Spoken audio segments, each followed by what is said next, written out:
Good morning students, प्रिय छात्रों। आज की क्लास में हम लोग क्लास 7th की साइंस का चैप्टर 11 जिसका नाम है जंतुओं और पादपों में परिवहन। तो बच्चों, इस पाठ को हम लोगों ने पिछले दिन पढ़ा था और बहुत सारी बातें जानी थी कि पादपों के शरीर में और मानव के शरीर में किस प्रकार से पदार्थों का परिवहन होता है, किस प्रकार से भोजन हमारे शरीर के विभिन्न भागों में जाता है, किस प्रकार ऑक्सीजन जाती है, किस प्रकार खून का दौड़ान पूरे शरीर में हमारे होता है। साथ ही इस पाठ में हम लोगों ने बच्चों जाना था कि पौधों के शरीर में किस प्रकार से खनिज पदार्थ, जड़ों के द्वारा अवशोषित खनिज पदार्थ ऊपर तक जाते हैं, साथ में जड़ों के द्वारा सोखा गया पानी, जल पत्तियों तक कैसे पहुंचता है। इन सब बातों की चर्चा हम लोगों ने पिछली क्लास में अपने की थी। आज की क्लास में बच्चों इसी पाठ की हम लोग एक्सरसाइज करेंगे। तो बच्चों, एक्सरसाइज आप पीपीटी के माध्यम से, पावर पॉइंट के माध्यम से करेंगे, ज्यादा ठीक रहेगा। ब्लैक बोर्ड पे आपको कभी कभी क्लियर दिखाई नहीं देता है, तो आप नजदीक से देख सकेंगे इन्हीं चीजों को। तो चलिए, सब बच्चे तैयार हो जाएं, अपनी नोटबुक और साइंस की बुक दोनों अपने पास रखें। तो चलिए हम लोग एक्सरसाइज के लिए चलते हैं। पाठ के पेज नंबर 139, 139 नंबर पेज बच्चे खोलेंगे।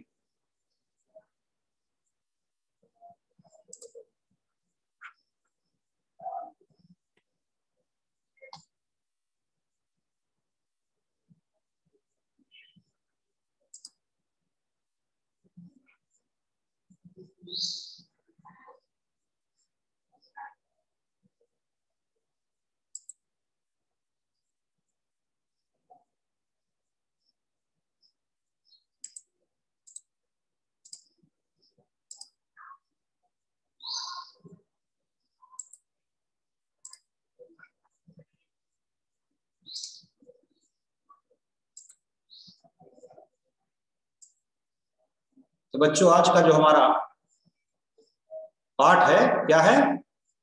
जंतुओं और पादपों में परिवहन। इस पाठ की हम लोग एक्सरसाइज करेंगे। सबसे पहले बच्चों, आप लोग देख रहे हैं कि आपकी बुक में सही जोड़ियों के का मिलान करने के बारे में बताया गया है। तो कॉलम ए और बी दोनों बने हुए हैं और ए कॉलम की तरफ कुछ शब्द लिखे हुए हैं, कुछ बी कॉलम की तरफ लिखे हुए हैं। तो उचित आपको मिलान करना है। कॉलम ए को कॉलम बी से उचित वर्डों का मिलान करना है। तो चलिए पढ़ते हैं, समझते हैं और इसे करते हैं। देखेंगे कॉलम ए की तरफ लिखा हुआ है रंध्र। क्या लिखा हुआ है? रंध्र। तो रंध्र को किससे मिलाएंगे? तो पिछले दिन हम लोगों ने जाना था कि पेड़ पौधों की पत्तियों में क्या पाए जाते हैं? रंध्र पाए जाते हैं, पत्ती की ऊपरी सतह में भी और निचली सतह में, जिनके माध्यम से पौधों में क्या होता है? पौधों में गैसों का विनिमय होता है। ऑक्सीजन गैस पत्तियों से बाहर निकलती है। प्रकाश संश्लेषण की क्रिया के दौरान एक तो कार्बोहाइड्रेट बनता है आपका, और दूसरा क्या बनता है? ऑक्सीजन गैस भी निकलती है। साथ में कार्बन डाइऑक्साइड की आवश्यकता, प्रकाश संश्लेषण की क्रिया में पौधों को कार्बन डाइऑक्साइड गैस की भी जरूरत पड़ती है। तो इन्हीं रंध्रों के माध्यम से, इन्हीं क्षेत्रों के माध्यम से पौधे ग्रहण करते हैं। तो रंध्र को हम मिलान करेंगे। किससे मिलाएंगे? रंध्रों का और बहुत सारा काम है बच्चों। गैसों का विनिमय के साथ पत्तियों का जो, पौधे का जो जल है वो इन्हीं छिद्रों के द्वारा, इन्हीं रंध्रों के द्वारा वो उत्सर्जित होता रहता है। तो इसको, रंध्र को हम मिलाएंगे वाष्पोत्सर्जन से। इससे मिला देंगे वाष्पोत्सर्जन से। चलिए मैं हाइलाइटर एक ले लूं जिससे आपको समझाने में आसानी हो। ओके, ये लीजिए। तो रंध्र को आप मिला देंगे। जल का अवशोषण तो होगा नहीं, वाष्पोत्सर्जन। ठीक है, चलिए आगे बढ़ते हैं। जाइलम। बच्चों, जब हम लोगों ने पाठ पढ़ा था तो जाना था कि पौधों में दो प्रकार के ऊतक हैं, एक जाइलम और दूसरा फ्लोएम। तो एक ऊतक क्या करता है, जल का परिवहन करता है, पौधे की शरीर में जल एक स्थान से दूसरे स्थान तक पहुंचाता है, और दूसरा जो ऊतक है वो खनिज पदार्थों को, भोजन को एक जगह से दूसरी जगह पहुंचाता है। ये हम लोगों ने जब पाठ पढ़ा था तो इस बात को समझा था। कभी कभी बच्चों को भ्रम हो जाता है कि जाइलम के द्वारा पानी ऊपर तक पहुंचता है या फ्लोएम ऊतक के द्वारा पहुंचता है। इसको आप इस प्रकार से इस ट्रिक के माध्यम से जान सकते हैं। जाइलम, तो जा से क्या बनेगा, जा से जल बन जाएगा। तो जाइलम क्या ले जाता है, पानी को ले जाता है, जल को। और फ्लोएम है ना, फूड। ऐसे इस प्रकार से इसको जोड़ लें तो भोजन को यानी कि खनिज पदार्थों को जो ले जाने का काम है फ्लोएम करता है। तो जाइलम को किससे आप मिलाएंगे, जल का परिवहन। ये देखिए लिखा हुआ जल का परिवहन, आप देख पा रहे होंगे। इससे आप इसको मैच करा दें। आगे बढ़ेंगे, मूल रोम। मूल रोम क्या करते हैं, जल को अवशोषित करते हैं। जड़ों में मूल रोम पाए जाते हैं जो पानी को सोखते हैं, साथ ही अवशोषण का क्षेत्रफल भी बढ़ा देते हैं, जिससे अधिक से अधिक जड़ें पानी सोख पाए। तो मूल रोम को मिला दें आप, इससे जल का अवशोषण। बचा आपका फ्लोएम। फ्लोएम को किससे मिलाएंगे, फ्लोएम को मिलाएंगे हम भोजन का परिवहन, है ना, भोजन का परिवहन फ्लोएम। ठीक हो गए। तो इससे मिला देंगे कार्बोहाइड्रेट का संश्लेषण, ये आपका बचा रह जाएगा। कई बार बच्चों को यदि 3 जोड़ियां पता है तो चौथी जोड़ी अपने आप मिला देते हैं। इसीलिए यहाँ पर इस तरफ 5 दिया हुआ है, जिससे जब 4 की चारों आपको पता हो तभी आप मिला पाएंगे सब। तो आजकल एग्जाम में इस प्रकार से बच्चों को पूछा जाता है। यहाँ पर संख्या बढ़ा दी जाती है कॉलम बी की तरफ, इस तरफ कम रखी जाती है।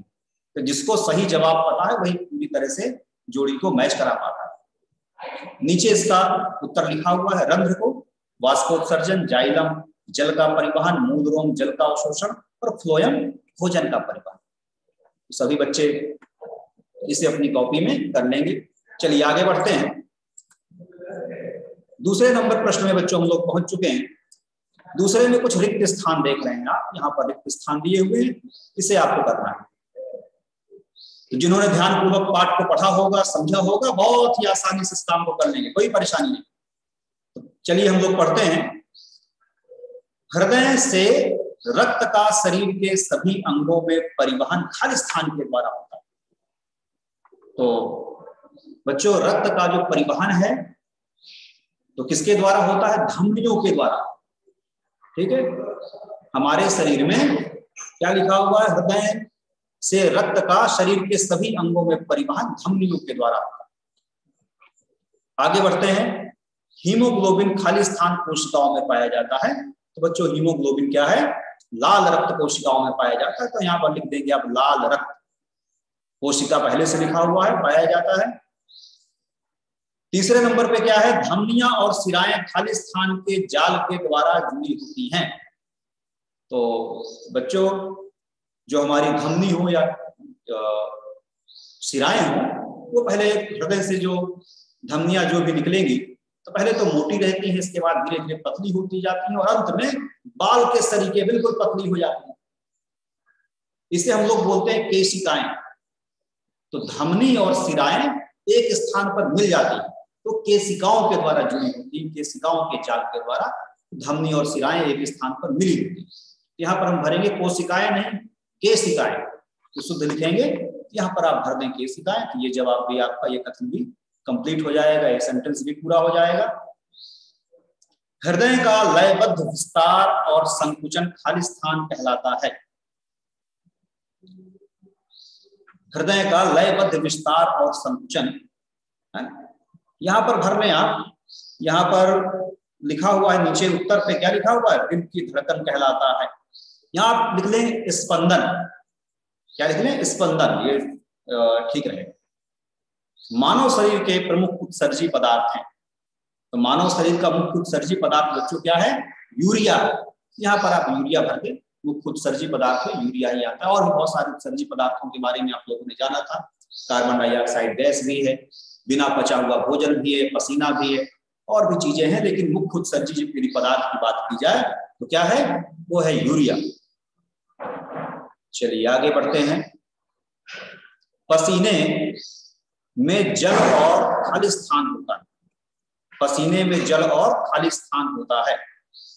तो जल तो पहले से लिखा हुआ है और यहां आप भर दें लवण। पसीना में क्या निकलता है, लवण निकलता है और जल निकलता है। कभी कभी गर्मियों में यदि जो लोग काले रंग के कपड़े पहने होते हैं तो आप देखे होंगे पसीने के कारण उसमें सफेद सफेद से धब्बे बन जाते हैं काले कपड़ों में। तो यहां पर लवण हम भर देंगे। आगे बढ़ेंगे, देखते हैं ज नंबर में पहुंच चुके हैं। वृक्क अपशिष्ट पदार्थों को द्रव के रूप में बाहर निकालते हैं, जिसे हम कहते हैं, तो इसे यहां पर भर देंगे आप मूत्र, जिसे हम मूत्र कहते हैं। इस तरह से यह भी वाक्य आपका पूरा हो जाएगा। एक और बचा हुआ है, इसे भी देख लें। वृक्षों में बहुत अधिक ऊंचाई तक जल पहुंचाने के कार्य में खाली स्थान द्वारा उत्पन्न चूषण अभिकर्षण बल सहायता करता है। तो यहां क्या शब्द भर देंगे आप, वाष्पोत्सर्जन बल। बच्चों, वाष्पोत्सर्जन की क्रिया के द्वारा पौधे में एक प्रकार का बल काम करने लगता है, जिसे हम लोग चूषण अभिकर्षण बल कहते हैं। इसको इस प्रकार आप जान सकते हैं। मान लीजिए आप एक मोटा तौलिया लें, एक मोटा टॉवेल लें, और टॉवेल के आधा पानी की बाल्टी में सूखे हुए तौलिए को आधा पानी की बाल्टी में जब हम डुबाते हैं तो देखते हैं कि धीरे धीरे पानी तौलिए के टॉवेल के ऊपरी छोर तक पहुंच जाता है। इसी क्रिया को आप इस प्रकार कर सकते हैं। यदि हम गीले तौलिए को लें, पूरा पहले से टॉवेल हमारा गीला हो, उसे फिर बाल्टी में डुबाएंगे आधा, तो आप पाते हैं कि तौलिया पहले से गीला है तो ज्यादा पानी ऊपर की तरफ नहीं चढ़ पाएगा। यही काम यहां पर हो रहा है। यदि पत्तियों के द्वारा वाष्पोत्सर्जन की क्रिया के द्वारा पत्तियों का पानी क्या कर दिया गया, उत्सर्जित कर दिया गया, वाष्पोत्सर्जन हो गया उसका, तो क्या होगा, जड़ें ज्यादा से ज्यादा पानी अवशोषित करेंगी और पौधे को सप्लाई करेंगी, पौधे को भेजेंगी। पानी और खनिज पदार्थ तेजी से पौधों पर पहुंचेगा। तो वाष्पोत्सर्जन की क्रिया के द्वारा चूषण अभिकर्षण बल बढ़ता है। इस तरह से बच्चों ये रिक्त स्थान भी आपके पूरे हो गए हैं और सभी बच्चों ने कर लिया होगा। किसी प्रकार की परेशानी नहीं होगी। यदि हो तो आप मैसेज कर सकते हैं, फोन पे बात भी कर सकते हैं। चलिए आगे बढ़ते हैं। तो आगे बच्चों क्या है, कुछ सही विकल्प करने के लिए दिया हुआ है। तीसरे नंबर पे देख रहे होंगे बच्चे, पादपों में जल का परिवहन होता है। पादपों के शरीर में पानी कैसे एक स्थान से दूसरे स्थान पहुंचता है। तो पहला जो विकल्प है आपका क्या है, जाइलम के द्वारा, फ्लोएम के द्वारा, रंध्रों के द्वारा और मूल रोमों के द्वारा। इसमें जो सही विकल्प क्या है, जल का है ना, जाइलम के द्वारा जल का परिवहन की बात हो रही है, तो जाइलम आप लिखेंगे। पहले ही आपको बता दिया गया है कि यदि जल के बारे में पूछा जाए तो जा से जल है और जा से जाइलम, तो इसमें भ्रम की स्थिति न बने, इसलिए ऐसा इस प्रकार से इसे कनेक्ट कर लेंगे आप। मूलों द्वारा जल के अवशोषण के दर को बढ़ाया जा सकता है। उन्हें किस प्रकार बढ़ाया जा सकता है, छाया में रखकर या फिर मंद प्रकाश में रखकर, पंखे के नीचे रखकर, पॉलीथीन की थैली में ढककर। इसका जो सही विकल्प है बच्चों क्या है, पंखे के नीचे रखकर। मूलों के द्वारा यानी जड़ों के द्वारा जल के अवशोषण को कैसे बढ़ाया जाएगा, पंखे के द्वारा वाष्पोत्सर्जन की क्रिया तेजी से होगी। तो इस स्थिति में मूलों के द्वारा ज्यादा पानी का अवशोषण होगा। चलिए आगे बढ़ते हैं और आगे इस स्लाइड पे आप चौथे से लेकर छठवें प्रश्न का उत्तर देख पा रहे हैं। तो चौथे प्रश्न में क्या है, पादपों तथा जंतुओं में पदार्थों का परिवहन क्यों आवश्यक। तो बच्चों, पौधों और जानवरों के विभिन्न अंगों की कोशिकाओं को काम करने के लिए विभिन्न पदार्थों की जरूरत होती है ना। हमारा जो शरीर है बहुत सारी कोशिकाओं से मिलकर बना है, और कोशिका क्या है, शरीर की संरचनात्मक और क्रियात्मक इकाई हमारी सेल ही है, कोशिकाएं हैं। और कोशिका बहुत सारे काम करती है। कोशिका के अंदर ऊर्जा उत्पन्न करने का काम भी होता है, और अपशिष्ट पदार्थों को बाहर निकालने का काम भी, और जनन संबंधी और बहुत सारे काम कोशिकाओं के अंदर होते हैं। तो इन सब कामों के लिए उसे कुछ कच्चे मटेरियल की जरूरत होती है, तभी तो काम होगा।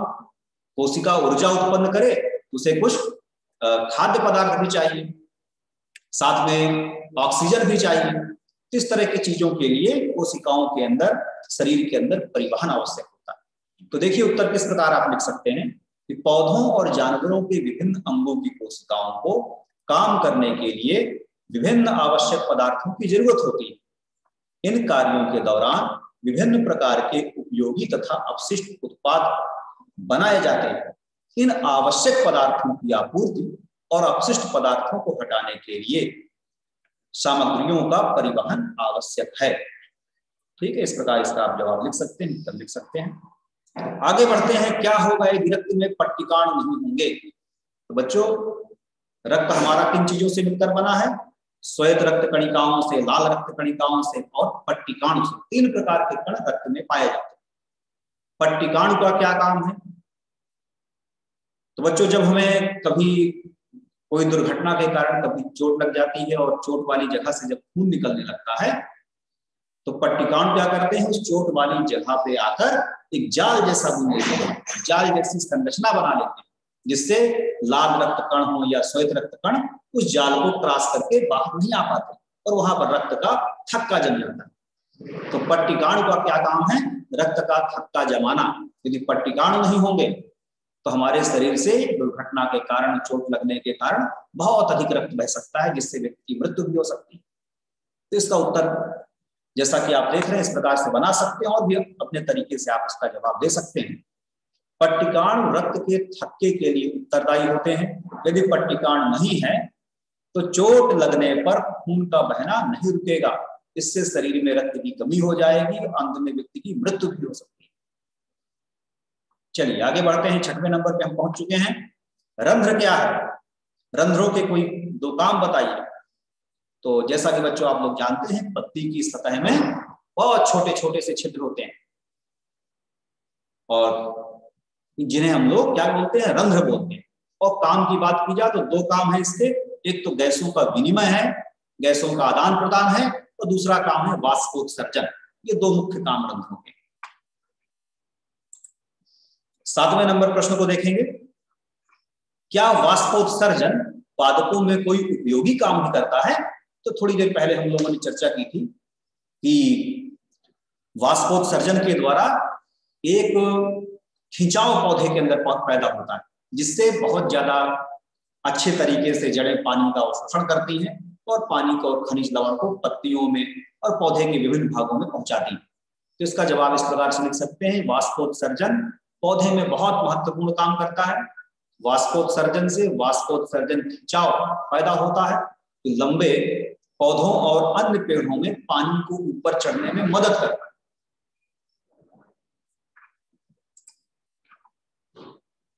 8वें नंबर प्रश्न में पूछा जा रहा है, रक्त के घटकों के नाम बताइए। तो बच्चों, रक्त के घटक कौन कौन से? ये देखिए, देख रहे हैं, प्लाज्मा रक्त, लाल रक्त कोशिकाएं, सफेद रक्त कोशिकाएं, पट्टिकाएं। तो 3 प्रकार के कण हैं, और एक जो तरल भाग है वो क्या है? प्लाज्मा, जिसपे सारी चीजें तैरती रहती हैं। तो प्लाज्मा, रक्त के तरल भाग को प्लाज्मा हम लोग बोलते हैं। लाल रक्त कणिकाएं क्या हैं? ये लाल रक्त कणिकाएं विशेष प्रकार की कणिकाएं होती हैं, जिनमें एक पदार्थ पाया जाता है हीमोग्लोबिन, जिसका काम है ऑक्सीजन का ऑक्सीजन से जुड़कर ऑक्सी हीमोग्लोबिन बन जाता है। वो ऑक्सी हीमोग्लोबिन प्रत्येक कोशिका तक पहुंचाया जाता है, यानी कि ऑक्सीजन का परिवहन जो करना है वो हीमोग्लोबिन का काम है। हीमोग्लोबिन नहीं होगी तो शरीर में हमारे ऑक्सीजन नहीं पहुंच पाएगी। सफेद रक्त कणिकाओं को बच्चों हम लोग सैनिक कणिकाएं भी बोलते हैं, और इसका काम है कोई भी बाहरी तत्व, कोई भी बाहरी पदार्थ जब हमारे शरीर पे आ जाता है तो ये श्वेत रक्त कणिकाएं जो हैं उसको नष्ट कर देती हैं। तो ये रक्षा करती हैं हमारे शरीर में, रोगों से हमें बचाती हैं। तो देखते हैं क्या लिखा हुआ है। रक्त में सफेद रक्त में सफेद रक्त कोशिकाएं WBC भी होती हैं, ये उन कीटाणुओं से लड़ती हैं जो हमारे शरीर में प्रवेश करने की कोशिश करते हैं। ठीक है, इस तरह से भी लिख सकते हैं। पट्टिकाणु रक्त में थक्का बनाने का काम करते हैं, तो रक्त का थक्का बनाने का काम करते हैं। पट्टिकाणु रक्त का थक्का बनाने का काम करते हैं। ऐसा इसे सुधार लेंगे थोड़ा सा। 9वें नंबर पे हम लोग पहुंच चुके हैं। शरीर के सभी अंगों को रक्त की आवश्यकता क्यों होती है? तो बच्चों, हमारे शरीर के जो अंग हैं किससे मिलकर बने हैं? कोशिकाओं से। प्रत्येक कोशिका कोई ना कोई आवश्यक कार्य करती रहती है, और बहुत सारे जो पदार्थ हैं, चाहे ऑक्सीजन हो चाहे भोजन हो, वो खून में ही, ब्लड पे ही घुलकर प्रत्येक सेल तक, प्रत्येक कोशिका तक पहुंचता है। यदि रक्त हमारी कोशिकाओं तक नहीं पहुंचेगा तो न तो भोजन पहुंच पाएगा, न तो ऑक्सीजन पहुंच पाएगा। तो रक्त का जो काम है क्या है? प्रत्येक कोशिका तक भोजन और ऑक्सीजन को पहुंचाना, तभी तो कोशिकाएं अपना काम कर पाएंगी। इस प्रकार से इसका जवाब आप लिख सकते हैं। शरीर के प्रत्येक भाग को अपने कार्य करने के लिए कुछ चीजों की जरूरत होती है। इसके अलावा हर भाग कुछ अपशिष्ट पदार्थ भी बनाता है, जिसे हटाने की भी जरूरत होती है। रक्त पचे हुए भोजन को छोटी आंत से शरीर के अन्य भागों तक पहुंचाता है। यह फेफड़ों से ऑक्सीजन को शरीर की विभिन्न कोशिकाओं तक भी पहुंचाता है। यह शरीर से निष्कासन के लिए अपशिष्ट पदार्थों का भी परिवहन करता है। इस प्रकार यह विभिन्न पदार्थों के वाहक के रूप में काम करता है। अतः विभिन्न पदार्थों की आपूर्ति और अपशिष्ट पदार्थों के निष्कासन के लिए शरीर के प्रत्येक हिस्से को रक्त की जरूरत होती है। ठीक है, इस प्रकार से इसका जवाब आप लिख लेंगे।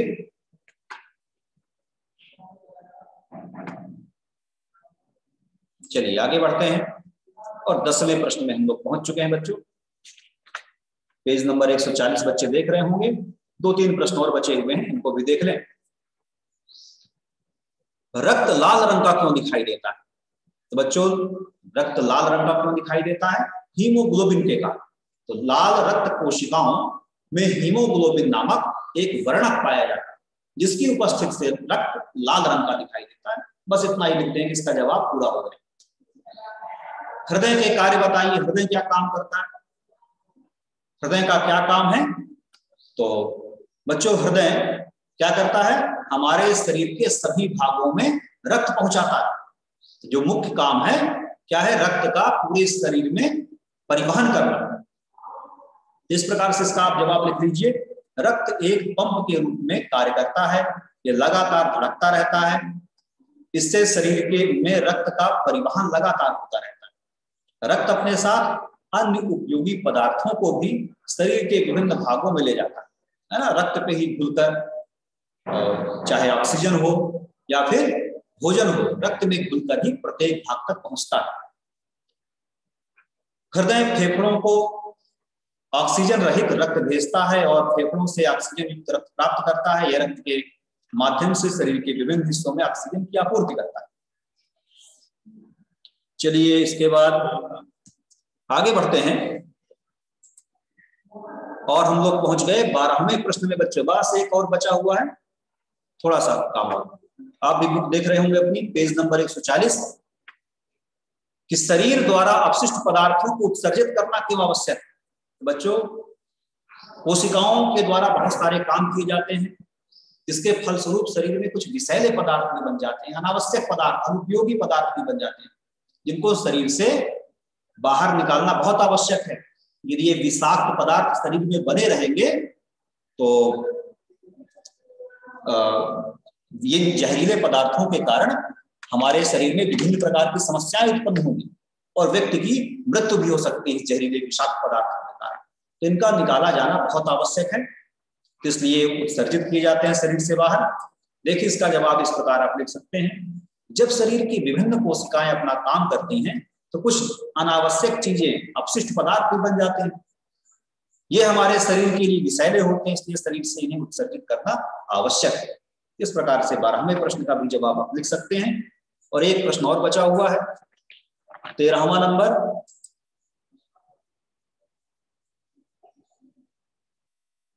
और 13वें चित्र प्रश्न में क्या करना है आपको,